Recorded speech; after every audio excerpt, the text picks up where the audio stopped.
Mississippi is still a very rough place.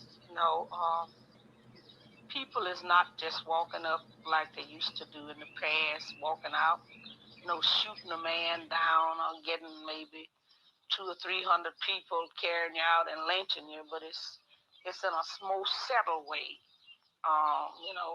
They can let you starve to death, not give you jobs. These are some of the things that's happening right now in Mississippi.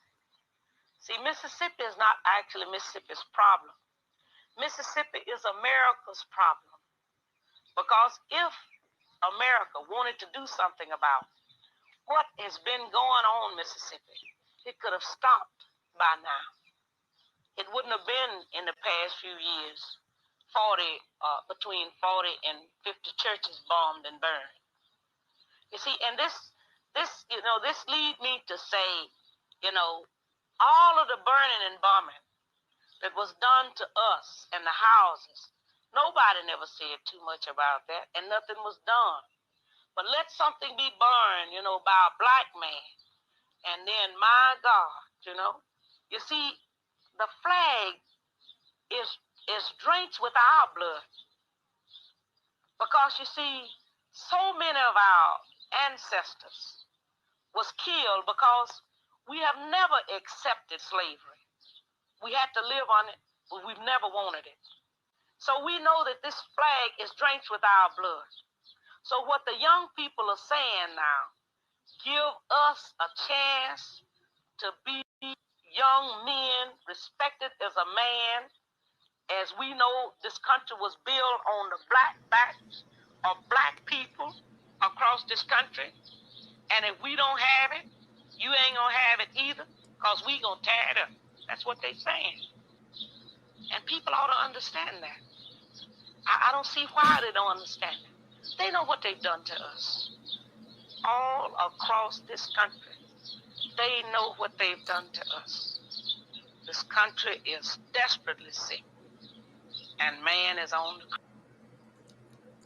Absolutely. Welcome to another episode of You Left Shit Out. So sometimes you might notice my voice go into a DJ voice. I actually used to be a DJ for a gentleman's club. So sometimes I revert back. Anytime I see a mic, I revert back. That's kind of why I do that too. But welcome to another episode of You Left Shit Out. I'm your host, Compton Jay. A lot of topics, so the thumbnail that I'm trying to create, a thumbnail look, so it's my show with the 3 pictures. It was too many stories. And I'm still not getting to everything that I would like to cover today. It's just too many stories. Maybe if we have the show tonight. Nick is a little under the weather, so I'm not sure we're going to have the show tonight. But if we do, maybe we'll cover a couple of the stories there. All right, so make sure you like this video. Make sure you subscribe. We're almost to 15,000. Let me see where we're at. So our anniversary was on the 1st. So just 3 days ago, 1 year anniversary, and our goal was to hit 15,000. We're at 14,927. So we're about 73 subscribers short of our 15,000 goal in just a year. So if you're watching, you're not subscribed, please subscribe. If you're watching, like this video so that people who watch it on replay are able to readily see it, and they don't have to go out and search for it. So if you could do that, thank you very much. Let's do a chat check. Let's call it that. Chat check. What's up, everybody? My newest, most trusted news outlet. One more COVID wave to go. What's up, everybody? Alrighty. So looks like everybody in the chat is ready to get going. Regular John, what's up, John? Creative Experiments is also a regular. What's up, DJ Compton? We didn't have names in strip clubs. No, I didn't have a name almost. Yeah, almost 15,000. Absolutely. What's up? What's up? Hey. Okay. I think I got through all the comments. That's the first time I did that. So I'm caught up. All right. So let's get started here. Let me star these so I know where I left off. All right. So let's get started here. The topics for today, I like to do this now. So bear with me for those that think that this is funny. But let's put up the graphic for today. So Chris Smalls, the revolution is here. He actually said that on corporate media. We'll get to that, and all the stuff that's going on with Amazon. So, and then we have several other stories. We have Briahna Joy Gray calling out or exposing Khanna for the fake liberal, fake progressive, fake leftist that he is, and the Democratic Party too. We have Chris Hedges, who also was speaking to Briahna Joy Gray and calls AOC irrelevant. We'll play a little bit of that. Richard Wolff spoke directly to Chris Smalls about Amazon and organizing. So we're gonna discuss that footage. There's a lot of. And then we have Jimmy Dore, and he dropped the video today. Initially, I was going to talk about him and his video about Amazon, but he dropped the video today about Maxine Waters telling the homeless population or the homeless people in LA to go home. Yes, we'll cover that. And that is the stories, or most of the stories for today. So let's get into it. Let me see which one. I finally remember to start off today's show with a video. That's why you got that video first. That's actually how I wanted to start all of my videos, but just forgot to do that. Let's go. Yeah. Okay. Let's now share my screen. Is it going to come up? It's moving a little slow today. I'm plugged in too. So, okay. So let's share first video footage. This one comes from to you from Twitter. So let's start with. Oops, not that one. That's the old number, by the way. Let's start with Chris video from a more perfect union on Twitter. They have the interview where he goes on. Maybe this is CNBC. What is this? CNBC or something like that? Fox News or Fox Business. I'm sorry. Let's. And once we're finished here in New York, we're going to spread just like the Starbucks movement is. Pause it here and rewind it. So let's start from here. I can't remember what station this guy's on. It might be CNBC. I can't remember what it is. So let's listen. Twice. Well, they don't have no choice. You know, the revolution is here. That's what we just witnessed on Friday. We're going to organize buildings all across the nation. You know, in the last 72 hours, we've been contacted from workers all over the world. So they want to unionize. We're going to absolutely help them. We're going to get it done here in New York first. We have another election coming up in 3 weeks. So we're right back at the campaign, on the campaign trail. And once we're finished here in New York, we're going to spread just like the Starbucks movement is spreading across the nation. Twice. Well, they don't have no choice. You know, the revolution is here. That's what we just witnessed on Friday. We're going to organize buildings all across the nation. You know, in the last 72 hours. What I wanted to say is I wanted to replay it and stop it at the points where I want to make a comment. So let's replay it. Twice. Well, they don't have no choice. You know, the revolution is here. That's what we just witnessed on Friday. We're going to organize. And that's the question that was a poll question for today on our YouTube. If you haven't seen it, I'll put it up on the screen in just a few minutes. But is this an indication that the revolution is here? Is this, first, is it a warehouse or first Amazon location being unionized in the United States? Is this a signal? And we can't not mention what's happening with Starbucks also. 1 second here. What was I just about to get here? Oh, the poll results. That's what I was looking for. I'm going to share the poll results in just a second here. I think because my wife is streaming a Zoom call, this is moving a little bit slower than normal. All right, so I do have it. So I'm going to come back to this video, but let's show the poll that answers this question of is this an indication that the revolution is here? I'll give my thoughts in just a second. It wasn't this one, but let's see what the results are. So how would you describe Rokana corporate? Wow. 84%, 189 votes so far.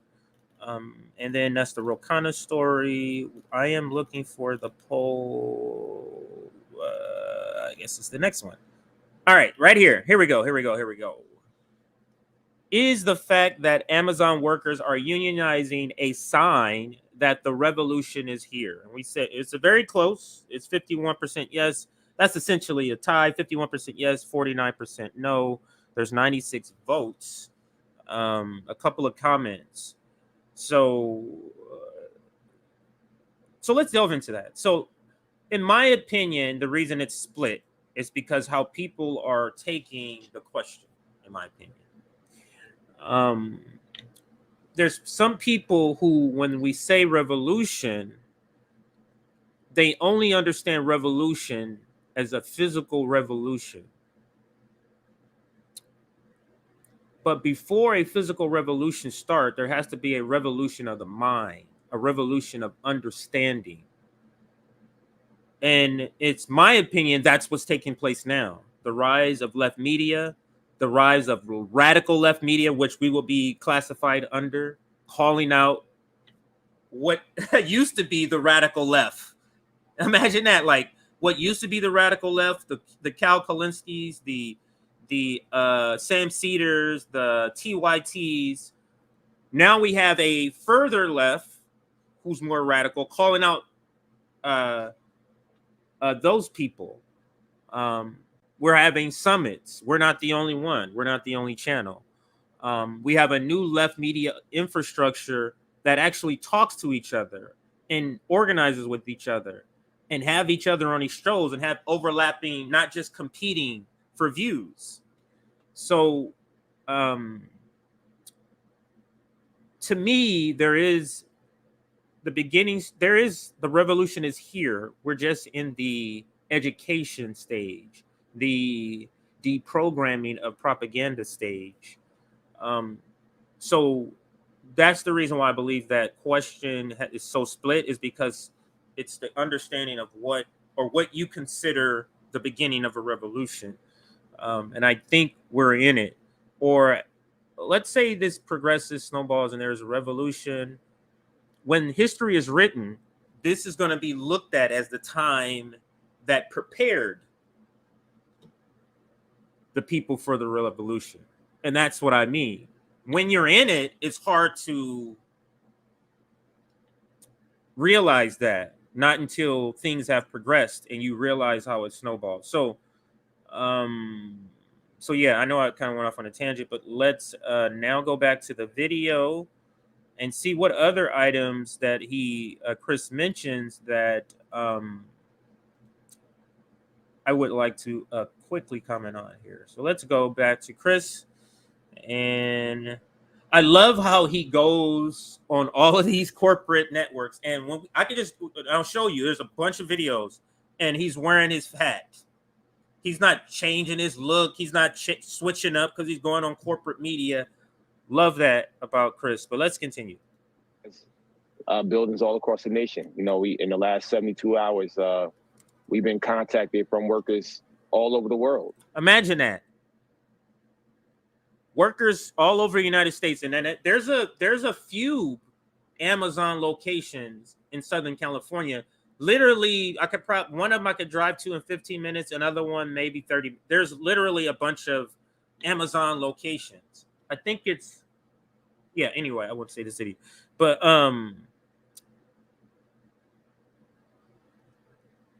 this happens and they begin, or he begins, or there's an uptick in communication from other Amazon workers all across the world. But let's talk about the ones in the United States reaching out to him, reaching out to the organization, reaching out saying, hey, how did you do this? Bring the tour here. Bring the Amazon unionizing workers tour this way. So they want to unionize. We're going to absolutely help them. We're going to get it done here in New York first. We have another election coming up in 3 weeks, so we're right back at the campaign. Let's see some of this here. Amazon labor union demands higher wages amid rising cost of living, PTO for workers injured on the job, reinstate. Reinstate? You have to reinstate? They don't have breaks? Like, what the fuck is happening? Allow ALU representatives into Amazon anti-union training. Wow. On the campaign trail. And once we're finished here in New York, we're going to spread just like the Starbucks movement is spreading across the nation. Twice. Okay. Well, they don't have no choice. He just mentions the Starbucks spreading, the Starbucks unionization spreading across the country. Let me bring up the next video I have of Chris here. Let's go out of full screen. Let me find it before I put it on screen here. And shout out to Case Study QB. I'm going to be playing a couple of your videos right now. And it's a shame what they do to him on Twitter. And let me show you before I open up. Let me just show you. Here he goes. Like, everything he posts has this warning on it, which is ridiculous, right? So let's click on it and let's watch it here. So he goes on like a bunch of different programs, which I love. So let me pause it. So this is Mehdi Hassan, or I think that's how you say his name. Last time I checked, my apologies. Haven't said a word about your victory. I think this one he kind of talks about the Democratic Party, and listen closely, and you tell me who he's describing and who he's specifically speaking to. There's one person without saying the name. Listen, here's Chris. Chris, Democrats like to say they are the party of the underdog, the party of labor, of workers. And yet the vast majority of elected Democrats in Congress, last time I checked, haven't said a word about your victory. How disappointed are you in the Democratic Party when it comes to the issue of labor rights? Well, right now, there's a lot of buzz online about, who supported, who didn't. And I want to clear the air on that. They didn't support us. And that's just a fact. I know who was here on the ground with me every day. I know who came out to support us at our rallies, and it wasn't them. And it's not just them. It's a lot more people that are out there that obviously didn't show up for these workers here in Staten Island. And it's a shame that, they wait until, we get to an election and we actually are victorious to come out and show their support, something that they could have done 11 months ago when this campaign first started. So I'm just hoping that they can redeem themselves. This is a marathon. I don't have any ill will towards any of them. I just want them to do right by their constituents. We're here in New York.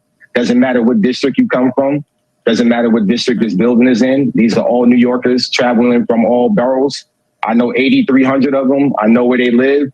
And I can tell you they absolutely represent these, the politicians that they elected. So, they all need to step up. And I'm talking to every last one of them.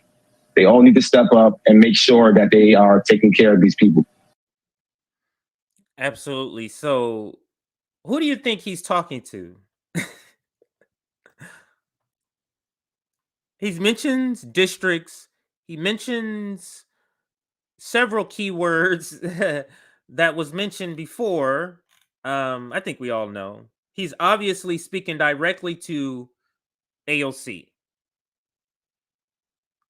Yeah, obviously. Remember the comment of that's not even my district. But think of the comment though.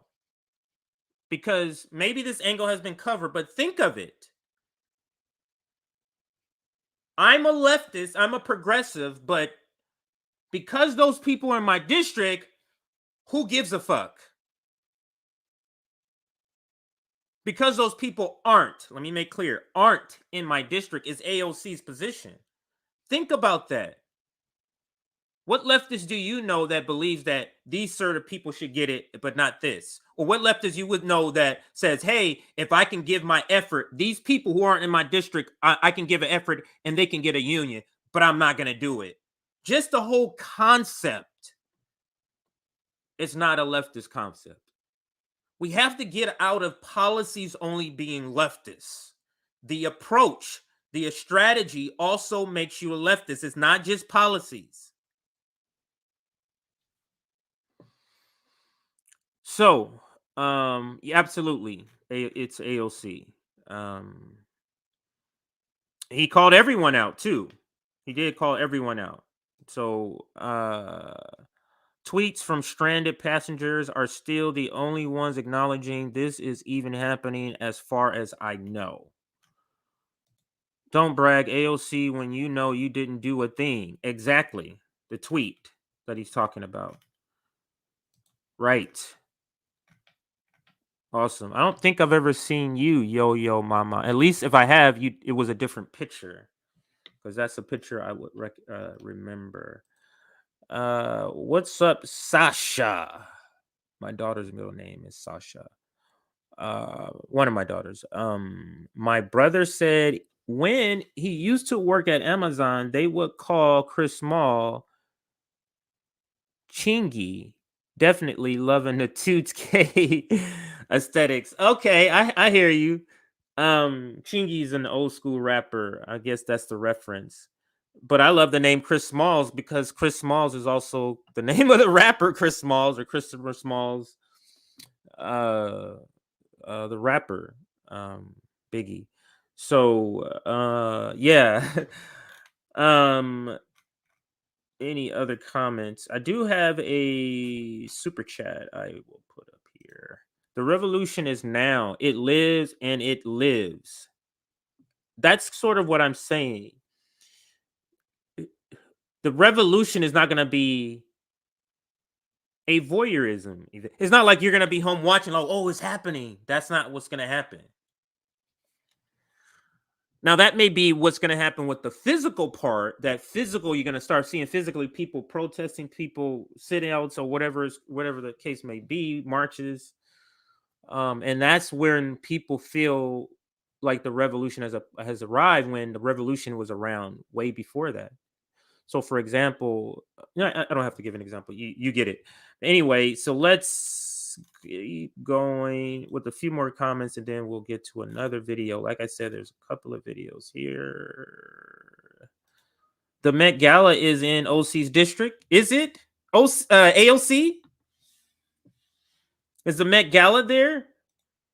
Chris and Kyle have found their milking cow in Chris. I wouldn't go that far, but they have had him on a lot, which is good. So I acknowledge that you're acknowledging that they've been on there. I wouldn't classify it that way.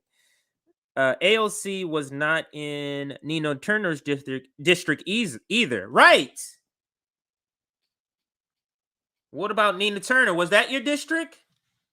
She obviously has done. It's a complete. This is signs that she has completely is now accepted her role as the next Nancy Pelosi. She is using Democrat speak. She is using Democrat tactics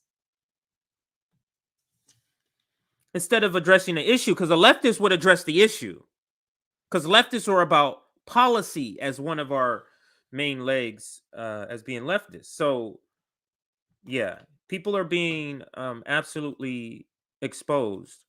Let's see if I have another one already set up. I may not have it already set up. And if I Chris, Democrats. I'll have to find it here. Actually, let me take this off screen and find it first, just in case some people who are in my DMs do not want people to know. Oh, this is what I was going to do. More case study. He has more videos. That's what I wanted to do. So let's go to case study. Shout out case study QB. One of the hardest working men on the left, literally. And if there's ever going to be a bridge between the old and the new left, he's going to be one of the key players in that bridge. Okay, let's see here. There's a new Khanna interview. What is this, Jack? Or what is this? What is Khanna saying here? So let me now pause it so it doesn't play when I share it. All right. It doesn't automatically play when I share it. Is a better way of saying that. Here we go. Let's make this larger. Actually, let's read the caption first. So it says, Khanna full interview being asked by host, what will get him to agree to no-fly zone, and commenting on Hillary Clinton's recent statement on Democrats needing to market what they have done more. Oh, God. We can watch it just since it's new. We can watch it. Let's see what this is about here. Khanna, thank you so much for joining me, Congressman. Appreciate it. Of course, we are all focused on these atrocities, these horrifying images that are coming out of. I must say, it is very good to see two faces like this on the screen. Two people. I'm not sure if she's Indian descent, exactly, or Pakistani or whatever, but it's good to see this sort of diversity. I just wish that the shell also had some progressivism, some real identity politics, where your politics comes for trying to get the best for your own community. Neither one of them are doing that. So, but it is nice to see the visual, I guess. Bucha, and President Biden today said that he is now working on new sanctions. President Zelensky said that just does not go far enough. What is your take, and should the U.S. go further and give Zelensky what he's been asking for? The Polish. Now, let me ask this question. What should a leftist be saying to this question is what we all should be asking right now. Or I'm asking all of us to kind of all think on the same page here. What should a person who is a leftist or a person who is a progressive or a person who is a liberal, a person who is a neocon should be saying? Think of all of that. And let's see which one is behind the curtain, Khanna's curtain here. Okay, so let's I always get mixed up with all these tabs. Sorry, everybody. Let's go. I got to get a producer. Let's go. Fighter jets, for example. Well, the images are horrific. They are war crimes. I mean, brutal targeting of civilians. We always have to mention, even however slight, when they mention words like war crimes, when they mention words like war criminals, if anybody is mentioning that and they're not calling out people like George Bush, like Dick Cheney, like, you have to be doing both. So we always have to keep that in mind. Let's continue. And let me, instead of having it so choppy, let me play it more with the full question. And should the U.S. go further and give Zelensky what he's been asking for? The Polish fighter jets, for example. Well, the images are horrific. They are war crimes. I mean, brutal targeting of civilians. It's horrific that this is happening in the 21st century. We need more punishing sanctions that are going after more of the oligarchs. Only about 12 of them have had assets seized, and that are going after more people other than Putin who are responsible for these atrocities. And we need to get Ukraine more weapons. We've already provided them anti-tank, anti-air. I mean, more sanctions and more weapons. He certainly sounds like a leftist to me. He certainly sounds progressive to me. I mean, he doesn't even sound liberal to me. More weapons, more sanctions. Instead of saying, let's accept the demands of Russia so we can get the fuck out of this shit. But you can't say that when you have the military-industrial complex who wants to continue this to sell bombs, bullets, and all the other things that they sell. Aircraft missiles. We need to get them more missiles, more planes, more tanks that they need. And the United States, as I understand it, is helping other allies get those weapons to Ukraine.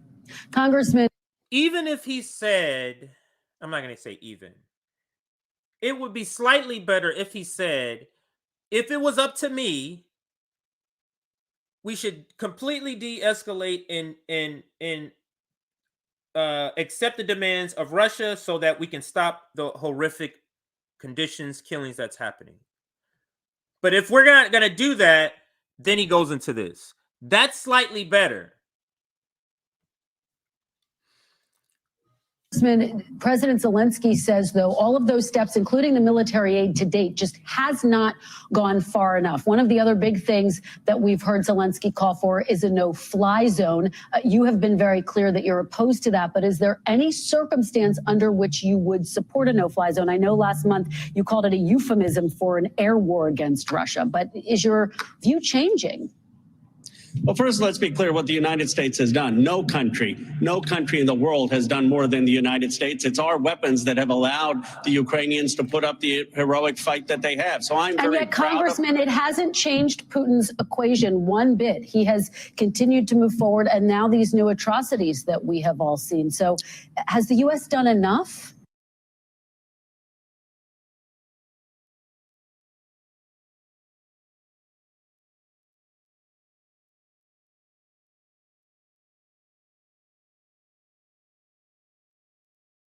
I'm sorry, guys. Sorry.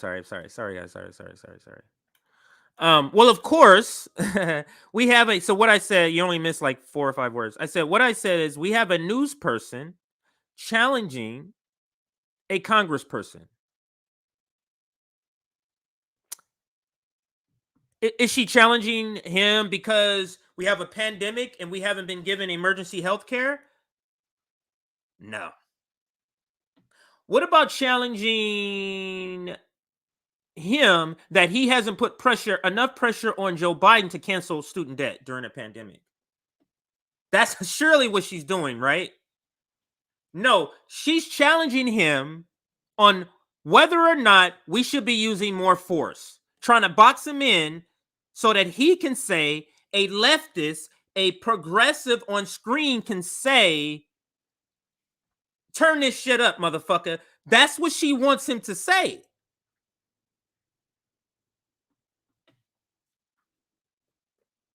So when media challenges Congress people, they challenge them on war. Not challenging them to stop war, but challenging them on why you're not trying to turn this shit up.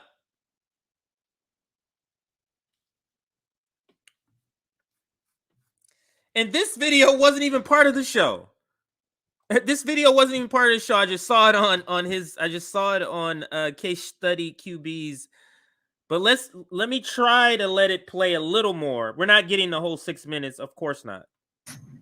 Well, I think it has prevented Putin from rolling over Ukraine. If it weren't for our weapons there, and if it weren't for the president's leadership, the experts said that Putin was going to roll.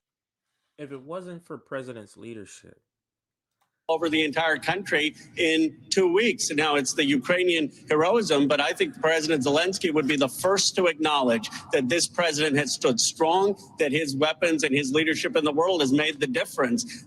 The puppet will be the first to acknowledge.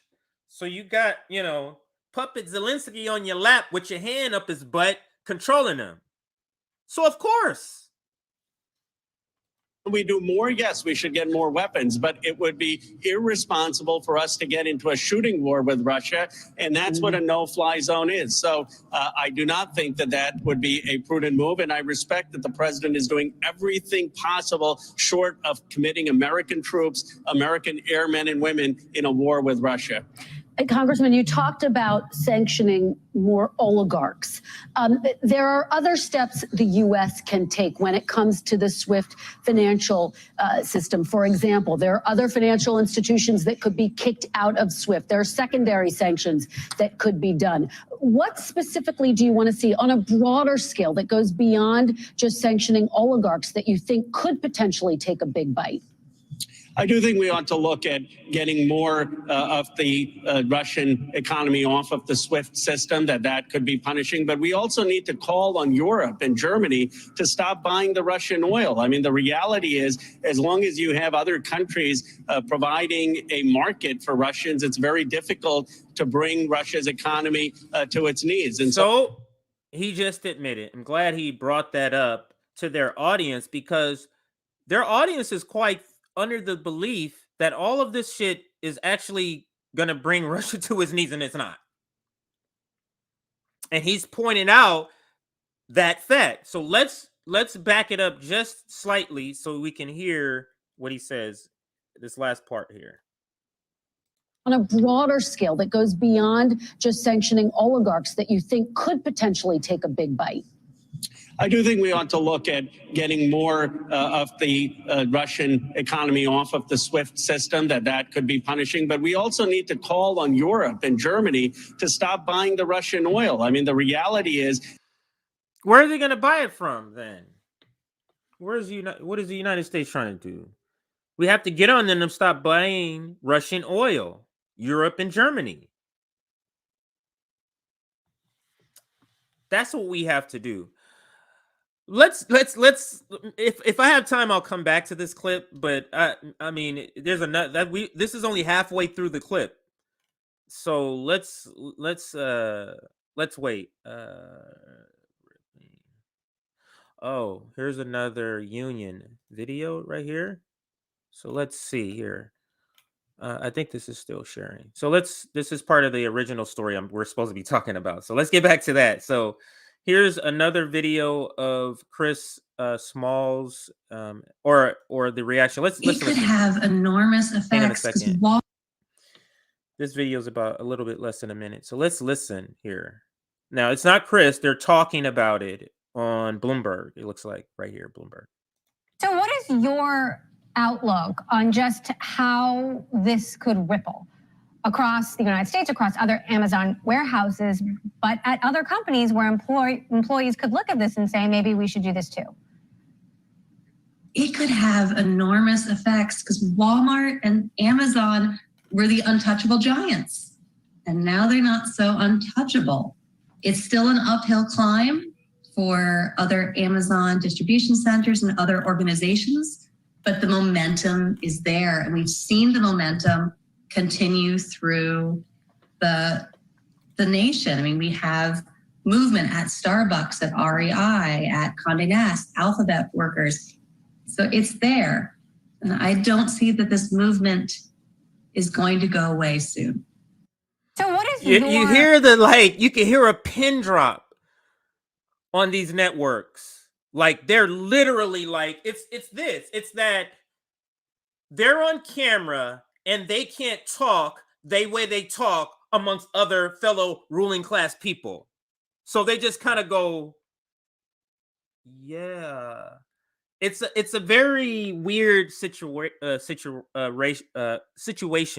I'm sure a lot of you seen the video of Kramer. What is his name?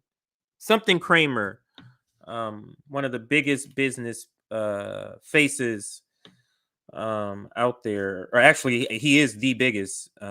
Let's see what this one is about. Hang on a second here. Is this tax to rich? Case study be getting the best shit. So let's listen to this. This was a tax to rich hashtag. Let's listen. Sticking with Amazon, the tech giant gave CEO Andy Jassy a pay package worth $212 million last year. Almost all of that came in a stock award, 61,000 shares. Those vest between next year and 2031.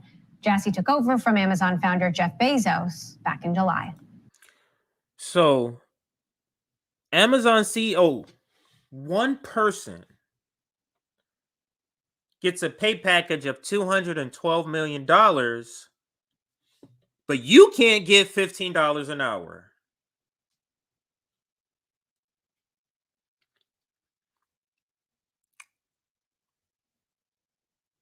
Pay package of $212 million,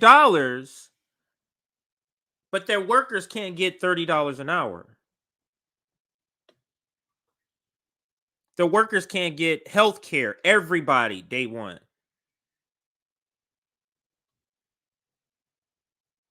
Like, it's so absurd and it's blatant. So absurd. But let's continue. Sticking with Amazon, the tech giant gave CEO Andy Jassy. When I say continue, I mean with the next video. Oh, shoot.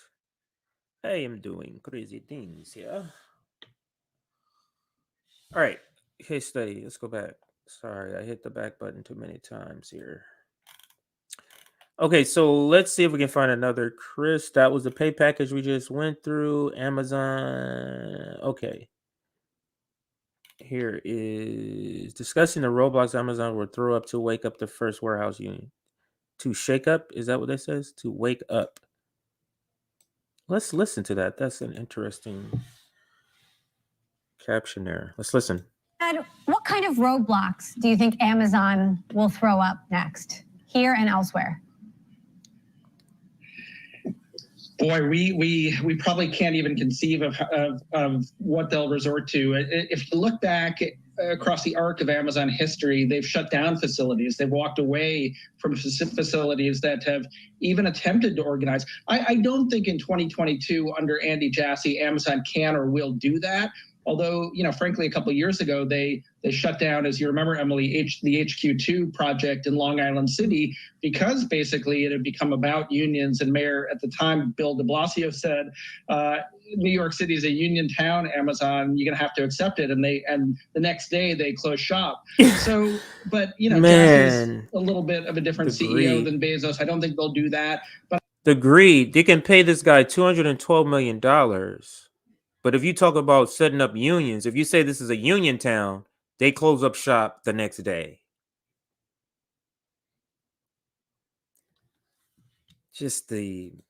But I think they'll fight tooth and nail. I think these legal objections are just the beginning.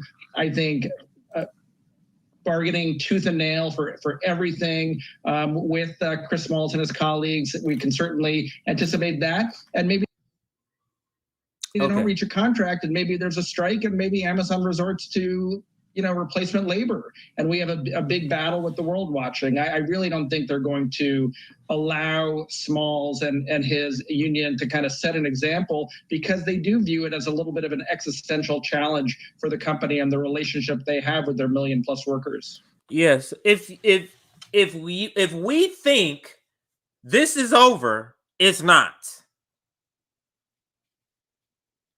Amazon has people everywhere, and legislatures everywhere, in Congress, in Senate, in the White House, on the Supreme Court.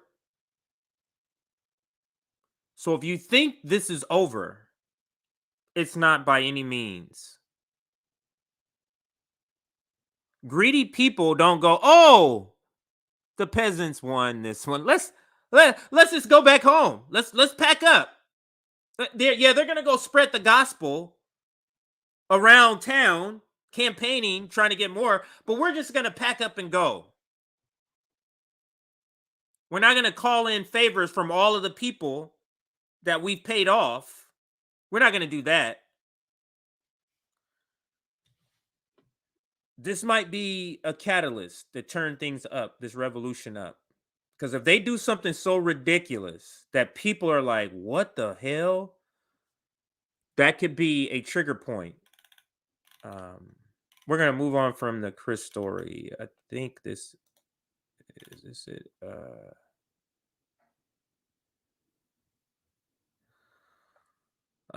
Let's listen to this one too. Let's pause it. Rewind, and we're actually looking at video of Chris Smalls popping a bottle of champagne on the back of this vote. Lynn, do we need a character like that if other pushes for organized labor in other parts of the country, at other Amazon warehouses, at other companies, is really going to succeed? I think the case of Chris Smalls is particularly interesting because he led that independent union. When we look at the tactics he used in terms of change management, coalition building, he's really smart. Amazon has a particular playbook that they use when it comes to fighting unions, and Chris Smalls' tactics kind of subverted them. It was really clever. The next step will be negotiating, which is going to take a lot of effort, a lot of resource allocation. So the transition to that right, because what they're gonna do, their lawyers, their team of millionaire lawyers, like millions, gonna come in negotiating, the type of people that are just terrible people. That's who these negotiators are. Yeah. Like tooth and nail. They don't care. Oh, I will I'll cut a baby's the type of people that will cut a baby's head off in negotiations and be like, okay. So Chris and the ALU need to have some people on their side. And I think that's sort of like what they're what she's sort of commenting on. That process will be harder, but he seems to be focusing on participation and bringing the workers' involvement in. So if he continues to do that, he could be very successful. Wow.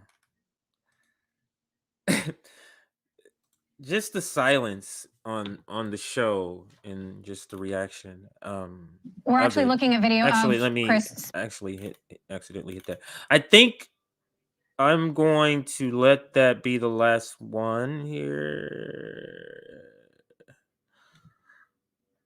Is this the one I already saw here? Because she just did this one again. Yeah, this is the one I already saw. Okay, so this is the one I already saw. I'm just looking at Crystal Ball retweeted it here. I wouldn't think AOC responded, right? AOC didn't respond, right?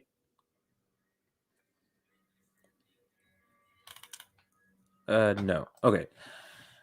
All right, so let's take that one off the screen. Let's get to the next story. And do I have it up here? Chris Hedges calls AOC irrelevant. I have that. I think I have that. Yeah, I do have that one up. So that one is queued up. Let's get that video up here. So shout out to BJG, friend of the show, friend of the network, to Progressive Leadership class with Chris Hedges.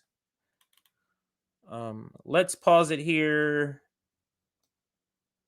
and let's share this, right? Let me make sure it looks good on screen. Yep. All right, so let's listen to this one and comment on the other side here. If you actually confront the centers of power the way Julian did or the way Snowden did and hurt them, then you get to see how power works and how vicious they are. And I just don't invest energy into AOC. I don't care. When she was elected, I never expected much from her. Yes, you're right, but she's caught up in this kind of celebrity universe of, and she has, I'm sure, 11 million. I mean, she's part of the celebrity culture. But I don't take her seriously. I don't think anyone else should either. I'm not even saying she's a bad person. But that's not where what AOC does or doesn't do is kind of irrelevant, I think. What's relevant is that we get out and support those people on the ground that are building movements to push back. That's our only hope. I guess part of my frustration, though, is that it does feel like it lets these folks off the hook, whether or not you believe they're acting in good faith or whether they've been censored by Democratic establishment and their hands have been tied or whatever. We've never had politicians that have at least elected politicians at this level who have marketed themselves and framed themselves as conduits of the people's interest so directly, elected with grassroots money, genuinely so, genuinely free from that kind of base level of corruption that most of the corporate Democrats have. And when we say that they're powerless, I guess my knee-jerk response, my unwillingness to accept that isn't because I think that they are like superhuman and I think they can just like will good things to happen, but because it feels almost like letting them off the hook for not doing what they said they were going to do. Yeah. So he's right. It's like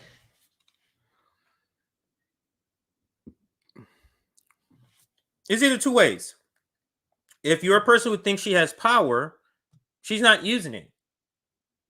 If you're a person who thinks she doesn't have power because she's a nobody, then she doesn't have any power. That makes her irrelevant. She's just a character that keeps the red and blue going. That keeps, leftist infighting going. Anything to stop people from organizing, getting together to talk about issues, to organize. Instead, we talk about trucker convoys and debate. Instead, we debate vaccination mandates. Instead, we debate, vaccine shots like this. But there is. Let me listen to another part here, or when I'm gonna replay it and then stop it on the parts I want to comment. How power works and how vicious they are. And I just don't invest energy into AOC. I don't care. When she was elected, I never expected much from her. Yes, you're right, but she's caught up in this kind of celebrity universe of, and she has, I'm sure, 11 million. I mean, she's part of the celebrity culture. Right. And celebrities don't lead movements. Celebrities don't. Actually, celebrities who team up with the Democrats don't lead movements. Celebrities who virtue signal on a daily basis without any material production of your policies, expressing themselves through legislation at all. It's recuperation. And I played this video. None of you seen it, or those who watched it live, because the video got taken down. Remember that stream? But recuperation is when you're taking real issues that have real substance. What happens is they co-opt it, strip it down, or water it down, and then they put it up as I'm this, and it has no meaning behind it. And BLM is an example. When BLM, Black Lives Matter, came out, it was specific demands. Then the Democrats got involved, right? Co-opted, got involved, stripped it down. Yeah, that's demand. Yeah. Just black now just means you're a person who's for black. That's it. That's recuperation. And AOC, in my opinion, is part of that. She's part of that. It's no substance at all with her. She knows what to say. Maybe at a point there was one. But as a legislator, there's no substance whatsoever. And it really feels like she's behaving like this because she simply has given up on making real change. So now she's saying, I'm just going to make this a career. This is just a job. Just like she's rationalizing it to herself. It's just a job now. So, and just like, and what are they saying about jobs? And just like with any job, upward mobility. I want to move up. I want to get on committee assignments. Let's continue. But I don't take her seriously. I don't think anyone else should either. He doesn't take her seriously, and no one else should either. That is something I think we all do who criticize her. the critique essentially is that we don't take her seriously. You're tweeting, but you aren't doing nothing. Didn't show up to the Amazon to support the Amazon workers who now have just won this historic union vote. Like somebody said, the end of AOC is here. She's no longer like, she is now a left. She is now a full-blown liberal. She's pandering to liberals. Her audience will gradually become majority liberal as more and more leftists wake up to her bullshit. So it's good that we're waking up to her, or that more people are waking up to her. Let's see if there's more here. And then I got another video here. I'm not even saying she's a bad person. But that's not where what AOC does or doesn't do is kind of irrelevant, I think. What's relevant is that we get out and support those people on the ground that are building movements to push back. That's our only hope. I guess part of my frustration, though, is that it does feel like it lets these folks off the hook, whether or not you believe they're acting in good faith or whether they've been censored by Democratic establishment and their hands have been tied or whatever. We've never had politicians that have, at least elected politicians at this level, who have marketed themselves and framed themselves as. We know what she says here, so I'm going to pause it there or stop it there. My question, how come Richard Wolff and Chris Hedges are never brought on to MSNBC and CNN as left commentators? Why isn't that? I mean, they have to have heard about these two heavyweights in leftist thinking. Why haven't I ever seen? Is there footage of them? Maybe I'm wrong. Is there footage of them ever being on any of these shows? Because he's an economist. Why don't you ask Richard Wolff, that is? Ask Richard Wolff some economic questions. So yeah, let's now get to the next video here. Good. I'm getting through these videos here. Let's bring that one down. And then let's stop the share. Okay, so let's go to the next video. It's so many here. Let's see what the next story is. 1 second, everybody. Okay, this is the one that's not set up. And that is Richard. Well, no, let's go with the Maxine Waters, Jimmy Dore story, because that'll be easier to find for me here. So Maxine Waters, Jimmy Dore. So let's go Jimmy Dore. And we'll go to Jimmy. All right, so let's do that. Let's go to the Maxine Waters now. This is out in LA. Okay, so this is my hometown here that this lady is part of. Jimmy. Okay, here we go. Let's find the video.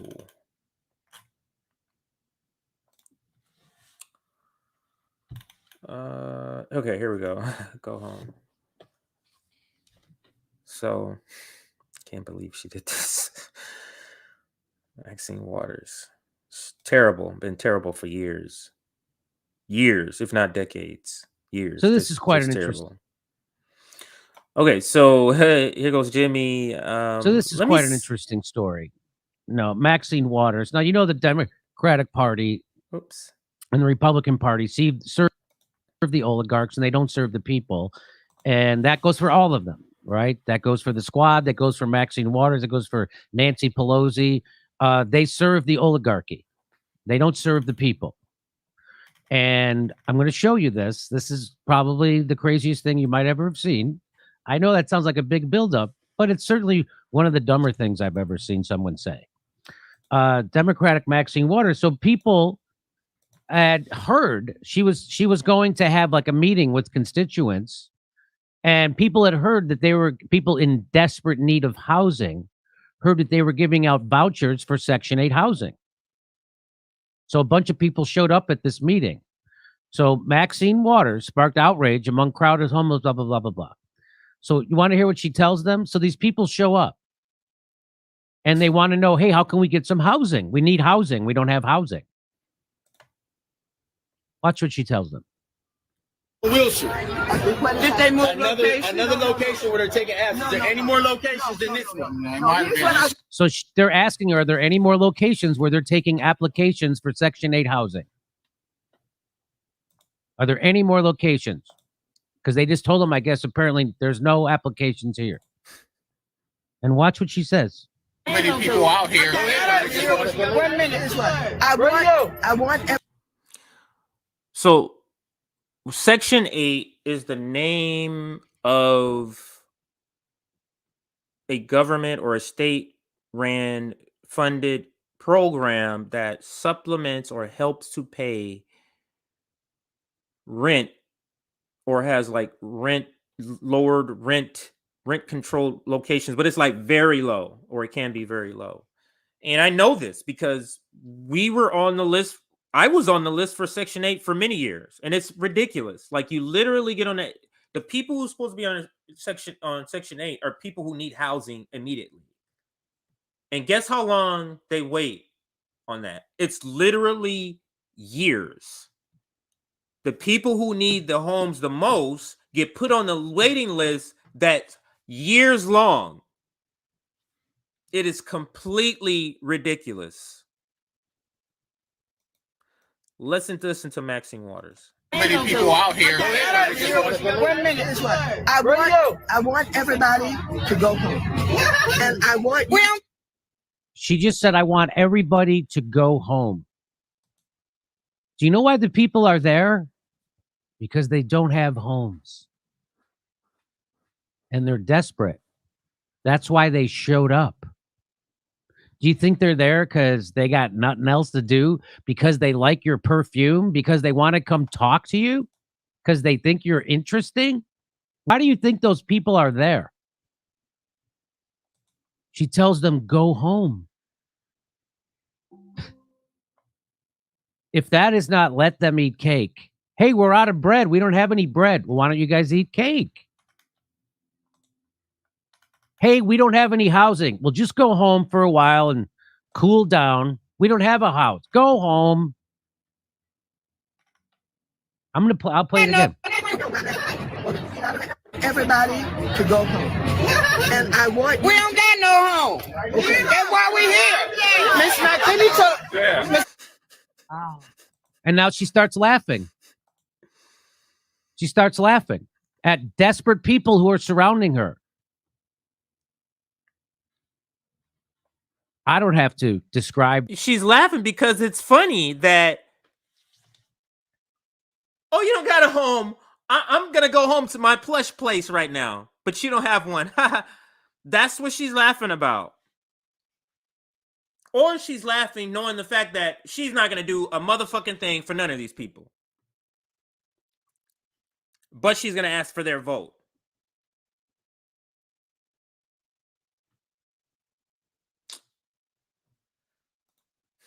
That, do I? You see what she's doing. You see the kind of disdain she has for poor people. You see it, right?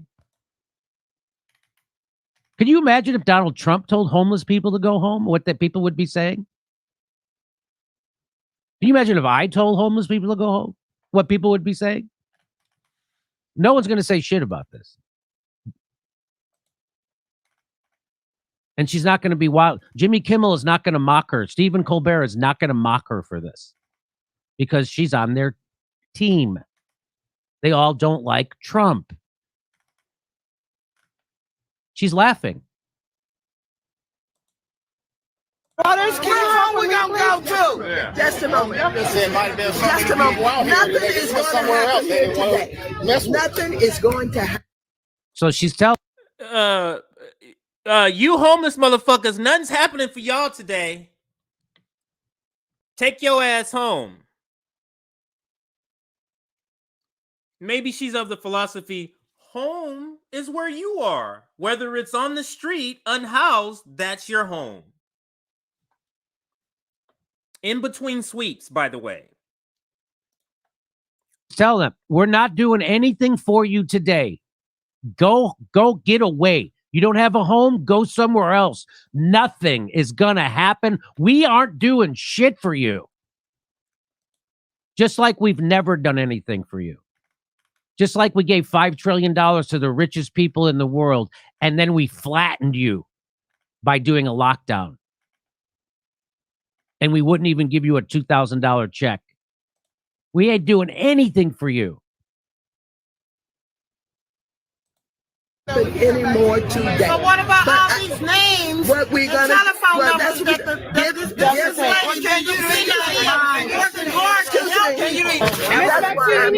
She's like, what about all these people? What about all these names?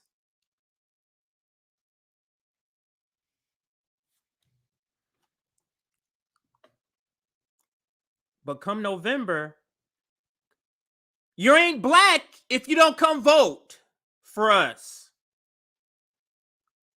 Come vote for us because we gave you Juneteenth. I got Black Lives Matter in my profile, so come vote for me. Oh, fund your schools. Yeah. Yeah, here, take this holiday with you.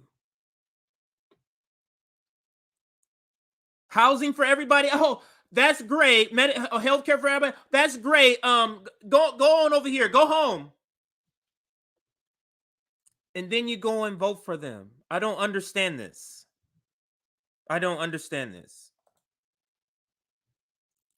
It is so bizarre to me that you can keep voting for people and you don't materially feel a difference.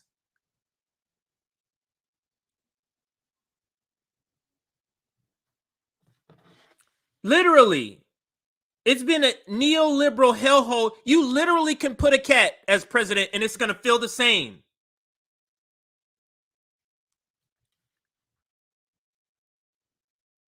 The system is terrible. The system needs to be changed.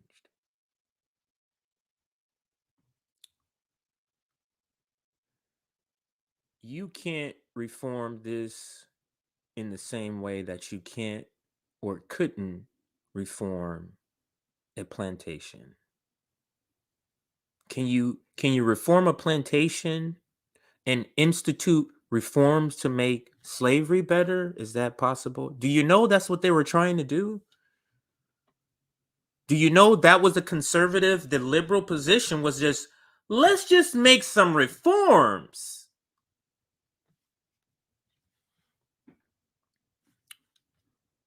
Okay. Let's see what else we got here. I want to hear the lady again. So let me rewind it back. The lady that responds here. Everybody to go home. And I want We don't got no home. Okay. That's why we here. Miss McKinney took. And now she starts. I'm laughing because that voice brings back so many memories of just people in the neighborhood. Man. Let's listen some more. She starts laughing. She starts laughing at desperate people who are surrounding her. I don't have to describe that, do I? You see what she's doing. You see the kind of disdain she has for poor people. You see it, right? Can you imagine if Donald Trump told homeless people to go home, what that people would be saying? Can you imagine if I told homeless people to go home, what people would be saying? No one's going to say shit about this. And she's not going to be wild. Jimmy Kimmel is not going to mock her. Stephen Colbert is not going to mock her for this because she's on their team. They all don't like Trump. She's laughing. Waters, keep home, we gonna go too. Yeah. Just a moment. Just a moment. Nothing is going to happen here today. Nothing is going to happen. So she's telling them, we're not doing anything for you today. Go get away. You don't have a home? Go somewhere else. Nothing is going to happen. We aren't doing shit for you. Just like we've never done anything for you. Just like we gave $5 trillion to the richest people in the world, and then we flattened you by doing a lockdown. And we wouldn't even give you a $2,000 check. We ain't doing anything for you. Anymore today. So what about all these names? What we gonna telephone well, numbers that the can you read working hard to help? Can you read? That's why I'm here. And so I will be downtown with Lassa. I will get the housing authority. That's why they came out here today. I made them come out. And right. And you need to know why they're failing, because Blanca Jimenez repeated, we gave her several meeting requests for you concerning this in Lassa for years. And now they're sitting there's here. nobody in Washington who works for their people in harder than I do. I believe you. What? I believe you. So What? instead of coming up with a solution to help them, she gets defensive. No one works harder than me. Okay, tell me this. If no one in Washington works for anybody, what does that statement mean? If no one works for Washington, if no one in Washington works for people, and you make a fall to the housing authority to come down to this event, you've done more than everybody in Washington. You can say that now. Simply making a phone call, not even you, your reps making a phone call for an organization to just be at an event. You can now say, there's no one who's done more in Washington for people than me. People in Washington aren't doing anything. So that's not a great comparison, Maxine.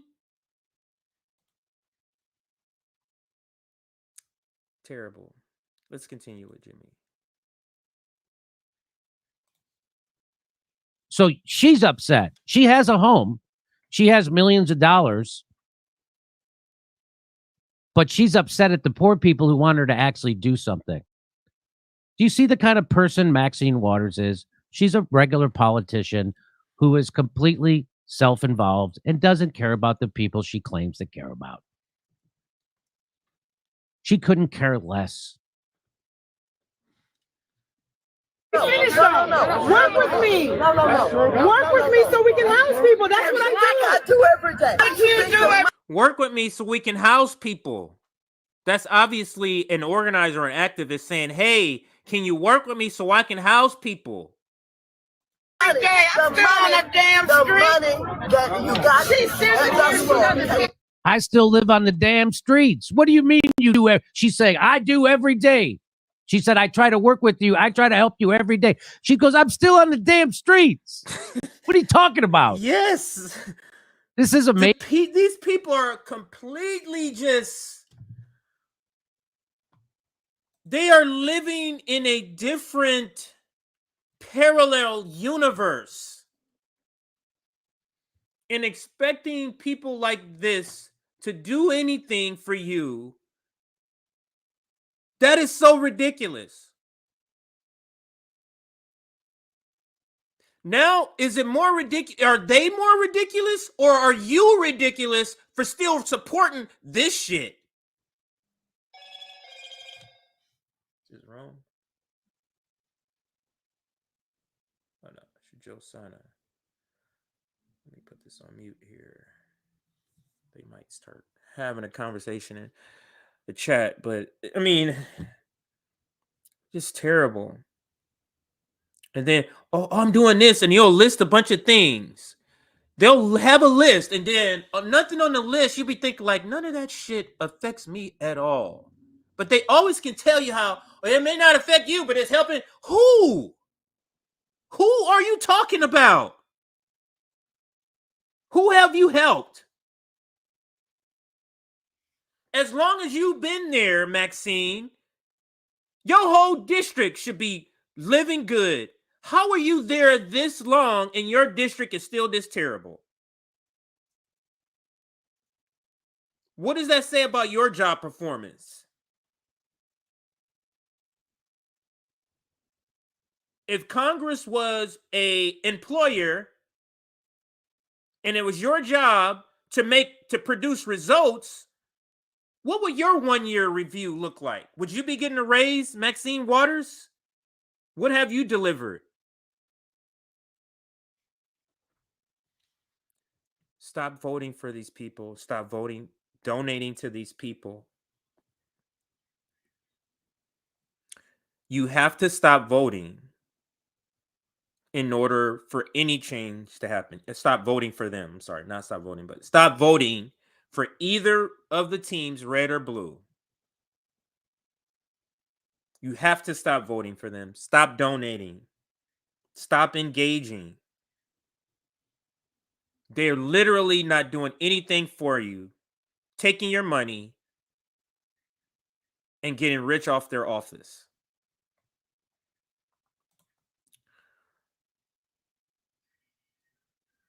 Let's see what the next story is. I was gonna play more of that, but let's go to the next story. It is getting close to the hour being up. Richard Wolff speaks to Chris Smalls. Let's look up that one. So, Richard Wolff, Chris Smalls. Let's see here. All right, so let's go to this final story. I could spend a lot more time on all these stories. Really, I'm really cutting these conversations short just so I can get everything in, because all these stories I probably should be on here talking for 3 or 4 hours because it's enough content really to talk. So did it pop up? And oh wow, our shit pops up right there. Facts. Okay, here it goes. This is the one. It was 8 hours ago. So this was just uploaded today. Let's see if there's a commercial. I'll mute it. There is not. Okay.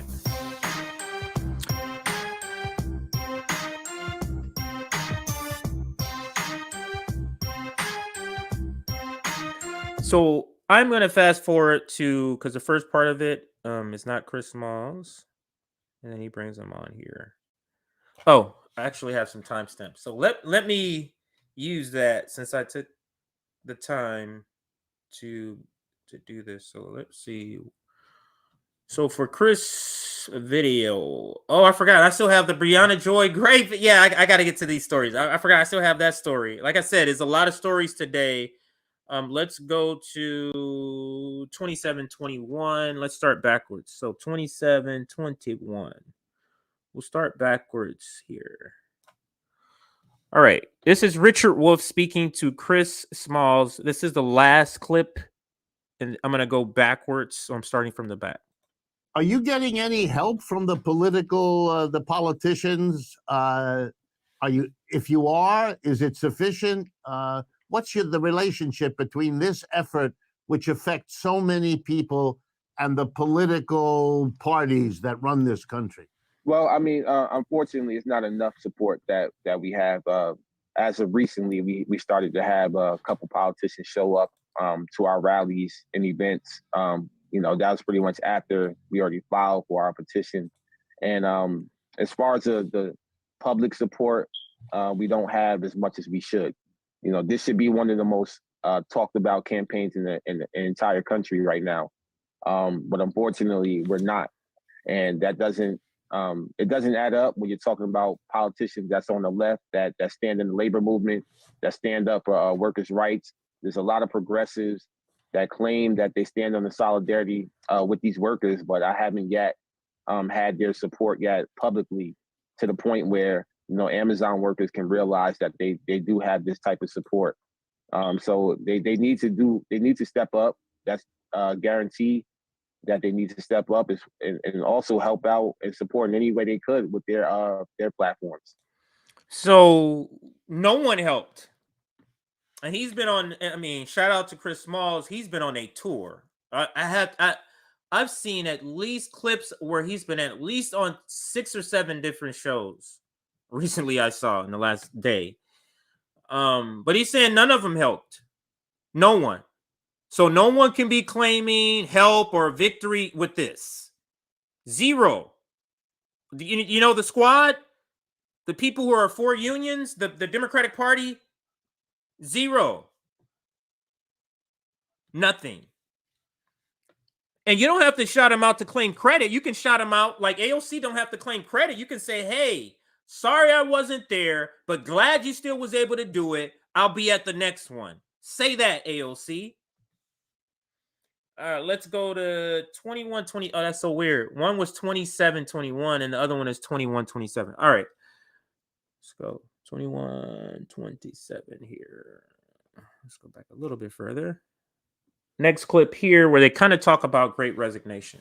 And other activists, we're putting pressure on lawmakers to pass things like the PRO Act, which will protect workers to organize their workplace. And if they can't do that, we have to apply pressure on the NLRB, which is the National Labor Relations Board. You know, let me ask your opinion on something. There's been a lot of attention over the last 4 or 5 months on the remarkable statistics about people quitting, walking away from a job because it's not bearable or it's not tolerable anymore to stay with it. But I remember thinking to myself, I understand the frustration and the anger and all of that. But if you leave a job, you're going to have to get another one. And you're going to face more or less the same kind of conditions. So that, is there a learning process going on where people quit and then realize that's not the solution, but organizing a union and changing the way the workplace is set up is a better solution? Is something like that going on? Yeah, absolutely. You know, even myself, you know, I wasn't a union organizer, and now look at me. I'm the current interim president of the Amazon Labor Union. You know, I realized from working, being pretty much deemed an essential worker since I was, you know, 16, 17 years old, my first job at Target. You know, when you quit a job and you get another job, you're jumping from one fire into another fire. You know, as you mentioned, you know, more or less, it could be better or worse. And what I realized after Amazon, after pouring my blood, and sweat, and tears into a company for nearly 5 years, and then giving it my best shot to move up in the company, and just for them to you know, terminate me wrongfully, that pretty much woke me up to saying that something needs to be done. You know, this can't just be happening to everybody and everybody just be okay with it. And I think now people are realizing, you know, we can't just quit our jobs anymore, because that means nothing gets changed, nothing gets done. The system continues to operate the way it's been operating. But if you unionize, you organize your workplace, things can change. And I think that's what workers are realizing now as well. Is it going on all over the place? In other words, I don't want to be, I don't want wishes to take over my.